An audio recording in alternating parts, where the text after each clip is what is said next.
तुम में से बेहतरीन लोग वो हैं जो कुरान सीखें और सिखाएं। सूरह बकरा कुरान पाक की सबसे बड़ी सूरत है। आयतों के लिहाज से जो तकरीबन 2.25 पारों पर मुश्तमिल है।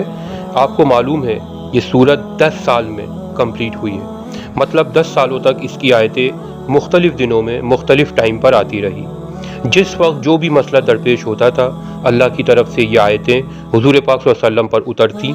अल्लाह पाक ही हुजूर पाक सल्लल्लाहु अलैहि वसल्लम को इसकी तरतीब बताते कि ये आयत 25वीं और 26वीं है, फ़ला आयत 140वीं है।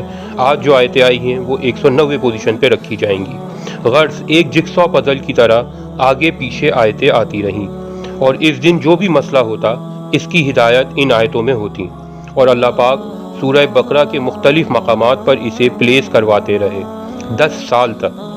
आज हम जब सूरह बकरा को एक मुकम्मल सूरत की तरह देखते हैं तो हर आयत एक दूसरी आयत से लिंक महसूस होती है। हर मौजू दूसरे मौजू से लिंक होता है। क्या कोई शख्स 10 साल तक गुफ्तगू करता रहे अपनी ज़िंदगी में पेश आने वाले रोज़मर्रा के मामलात पर और इसे आगे पीछे लिखता रहे और 10 साल बाद जब इन सारे मामलात को एक साथ देखे तो वो सारी बातें एक दूसरे से लिंक नज़र आएँ, एक पूरा मजमून बन जाए, जैसे किसी राइटर ने एक साथ बैठकर प्लानिंग के साथ लिखा हो। क्या ये पॉसिबल है? जी हाँ, ये मेरे रब की किताब है, ये मेरे रब की प्लानिंग है और यही पूरे कुरान का एजाज़ है। आइए देखते हैं सूरह बकरा के मज़ामीन कैसे लिंक हैं। थोड़ा वक्त निकाल कर कुरान को ज़रूर समझिए, इसका हर पहलू आपका दिमाग उड़ा कर रख देगा। मैं भी एक छोटा सा तालिब इल्म हूँ, अपनी सी कोशिश कर रहा हूँ। चूँकि कुरान का मरकज़ी मजमून इंसान की हिदायत है तो हम पूरी कोशिश करेंगे कि कुरान की हर सूरत हर आयत में से हमारे लिए आम इंसानों के लिए क्या हिदायत छुपी है इसे वाज़े करके आपको बताएं। मकसद सिर्फ कुरान का तर्जुमा समझना नहीं बल्कि हर आयत से हमारी रोज़मर्रा की ज़िंदगी के लिए क्या हिदायत निकलती है वो जानना है। चूँकि अल्लाह ने ये किताब मेरे और आपकी हिदायत के लिए बनाई है तो सूरह बकरा के स्टार्ट में ही इंसानों के 3 कैटेगरीज बताई गई हैं। पहला गिरोह वो बताया गया है जो अल्लाह के दिए हुए अहकामात पर चलता है, गलती गुनाह हो भी जाए तो तौबा करके अल्लाह की तरफ लौट आता है। दूसरी कैटेगरी वो है जो सिरे से अल्लाह, रसूल, मज़हब, आसमानी किताबों किसी चीज़ पर ईमान नहीं रखता, अपनी मर्ज़ी से ज़िंदगी गुजारता है। इनके लिए अपने सही गलत के उसूल होते हैं। जबकि तीसरे किस्म के लोग अल्लाह पर, आसमानी किताबों को मानते तो हैं लेकिन दिल से इन पर यकीन नहीं रखते। हम जानते हैं ऐसे लोगों को मुनाफिक कहा जाता है। कुरान का स्टार्ट ही अल्लाह ने इंसानों की कैटेगरीज के साथ किया है।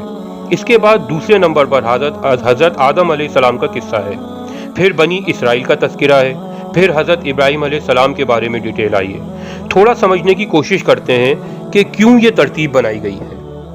अगर हम हर आयत की डिटेल में जाएंगे और इसमें से हिदायत के पॉइंट निकालेंगे तो ये एक तफसील तलब काम है जो इंशाअल्लाह बाद के ब्लॉग्स में किया जाएगा।